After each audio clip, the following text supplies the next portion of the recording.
totoong skill ba yung pagti-DJ? Hindi ba parang nagpipindot-pindot ka lang naman, tapos pag ganyan-ganyan ng mga fader, yung mga knob, tinitwist-twist mo lang, kunyari mainit. I know that's a stereotype when it comes to DJing, but let me tell you right now that DJing is an actual skill. Of course, the mechanical aspect of it, the physical aspect, yun na nga, twisting the knobs, pressing the buttons, using faders, scratching with the jog wheel, those are like the physical aspects of it. And those are things that can be learned.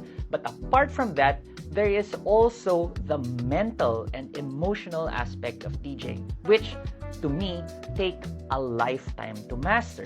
The physical aspects of DJing, especially the more fundamental parts like, mixing two songs together, you can learn this easily in like a few months. Pero learning how to create a vibe using songs, that takes a really long time to learn properly.